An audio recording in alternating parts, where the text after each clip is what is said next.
Oh hey, didn't see you there. Welcome back.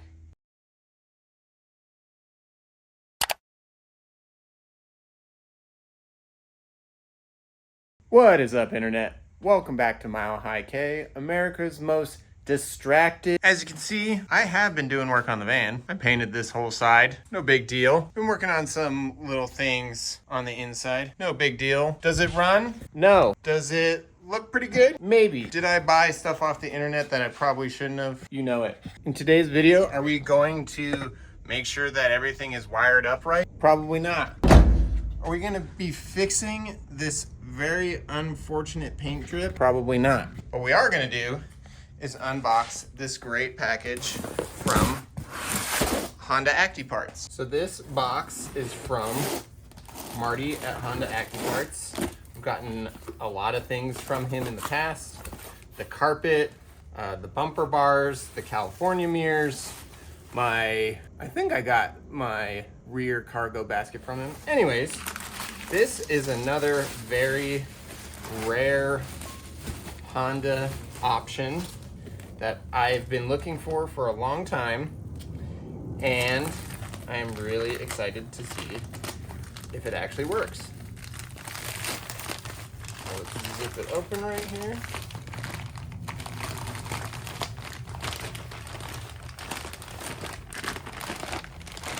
So first, a bunch of wiring. And if you know, then you know. But if you don't know, you're about to know.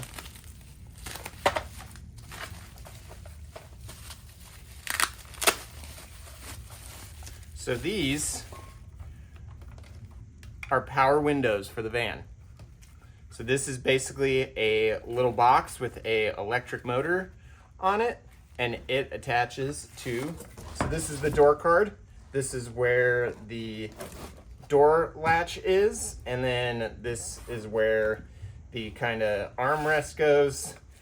This is where the window crank is, and this one's for the passenger side because it only has one switch. But basically, pops on like so, the wiring goes through, and it allows there to be power windows and no hand crank. So pretty stoked. First thing that you're probably noticing, hey, these are brown. Your van's gray. I know. These are really hard to come by, and usually they get swooped up pretty quickly, so I was not very worried about it. I do need to repaint the door card, so I'm going to kind of kill two birds with one stone, as they say, and remove the plastic covers for these, paint them gray, and then go ahead with the install. So I don't know too much about these, other than that they're really cool. So you're gonna come along the journey with me to kind of figure out what the deal is with these. So here at the bottom are two small, either Phillips or JIS, I'm not sure. Phillips one made them come off pretty easily. They do have it's really hard to see, but on here there's a little dot. The dot indicates that these are JIS. So I used a Phillips screwdriver, that's okay, but usually the Phillips screwdriver will strip it out. So trying to figure out how these are taken apart. So this little, I took the piece of tape off the back, so that little collar fell out. I'm trying to see if they're connected anywhere else on here. Nope, okay. So front cover comes off. The reason why this piece of tape was on the back is because this little, there's a collar that attaches to the little motor and the spline. But this is this is the breakdown. So like I said, there's a little electric motor, and this goes and it spins this whole assembly, and then this goes around the spline of where the window crank is. So I'm guessing this is a pretty low RPM motor, and then, you know, it just spins it so you don't have to crank it. This is the driver side, so it has both the driver and the passenger side switches, which is pretty cool, and then a on and off switch right here. So let's open up the door of the van and kind of see how this will go in. All right, we are inside, excuse me, the driver door. So here's the power windows. So this is that collar I was telling about that fits in here. Just for example, I'm going to remove the collar and kind of hold up how it goes. So just pretty much attaches like that. Looks like probably the wiring just kind of, you know, goes up through here and then probably back here through where the speaker wire goes through the door jamb, you know. But that's kind of the vibe without the door card on. And then this piece obviously goes on top. So yeah, I'm gonna get in touch with Marty at Honda Acty Parts, because he did say that there was some installation instructions. So I'm gonna refer to those and then get back to you.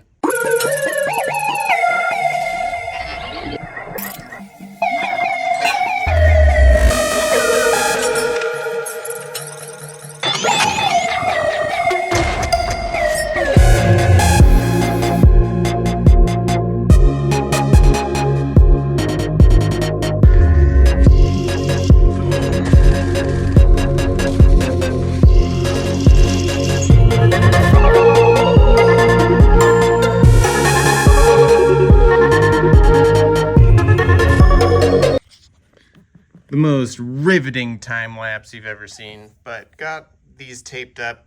I thought this was going to be a pretty simple color change process, you know, just tape off the stuff that you don't want paint on and the rest will go from there. But just realizing that it is printed on there that says on and off. And it's not the end of the world, I guess, if it doesn't say that when they're actually installed, because on the driver's side motor, you can tell if it's on or off because this little red bar becomes visible. But I thought it would be like a pretty cool thing to have on there. So gonna brainstorm, maybe get some see if there's any like model transfer letters or something, like decals that can go on there, or, you know, just get like somebody with a Cricut machine to cut out some vinyl to put on there. I think that's a nice workaround. So yeah, pretty stoked. Gonna get these lightly sanded, cleaned up. Pretty cool. Honda ABS, official Honda plastic.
It's been like a week or two. I don't remember where I left off, but I'm kind of doing multiple things at once. Took this panel off because I need to install a fuel pump switch. And I bought a I bought this aftermarket one that says fuel pump. It lights up. It looks real nice.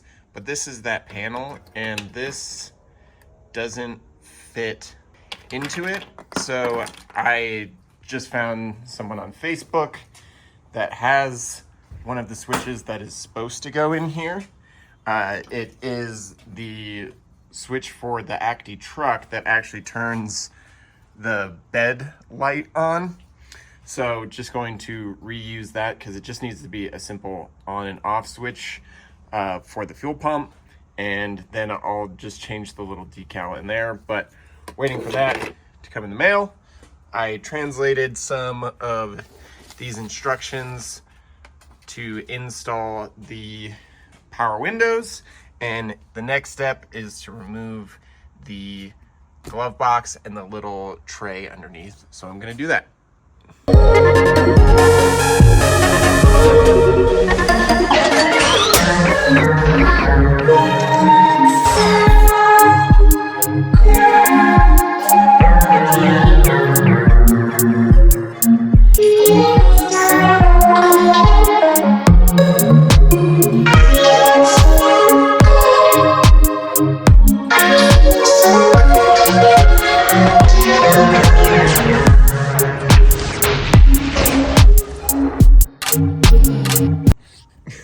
So I just had it on time lapse when I was trying to talk and explain what I did.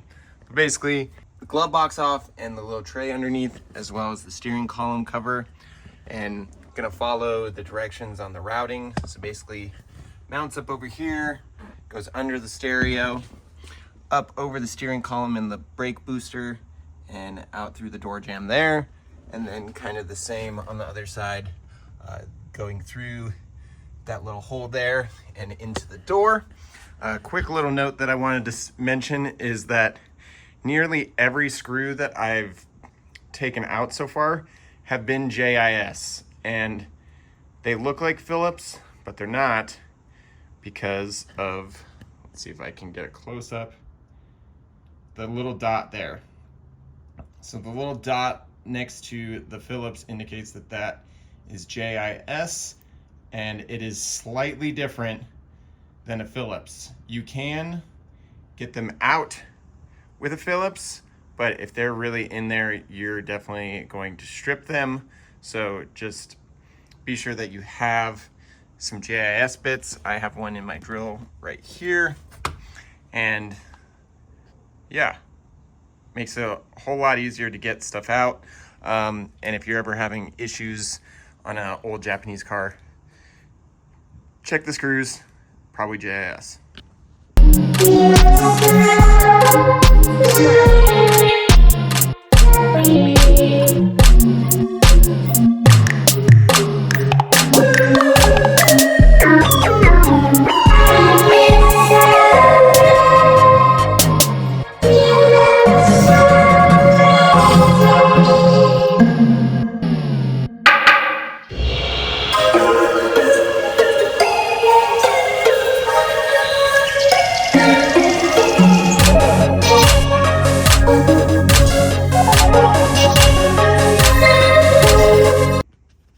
Alright, I'm gonna spare everyone 15 minutes of the most enthralling time-lapse footage to show you that I got the fuse block in there.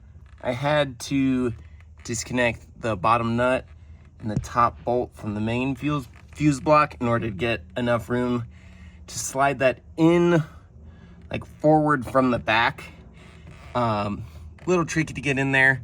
And then this wiring goes under there, pops up, and ends up over there. The harness that I got for the power windows was cut. So a little bit of soldering I need to do, but now the next step is to fish this through the door. And from what I can tell, it already has like the speaker wires like built in.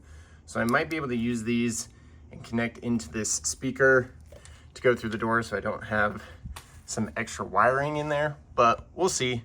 But yeah, just a lot of fiddling under the dash, Not too comfortable because, as you know, there's not a lot of room in these things.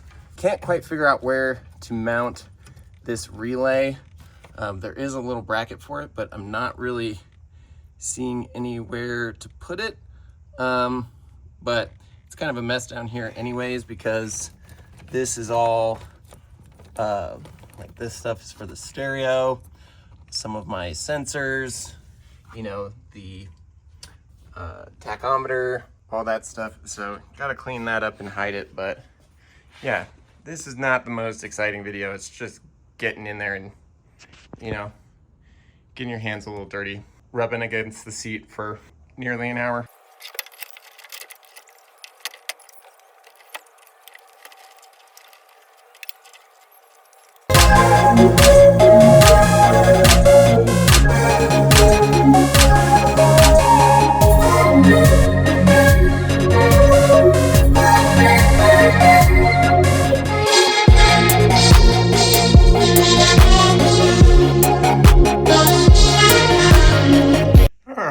So I'm at the point where I got the driver's side wiring harness through the door, had to cut a hole on the opposite side of here because I couldn't really get it up to where the antenna goes through.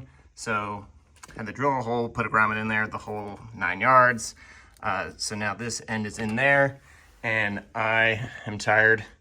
And yeah, I think that's about it for the day.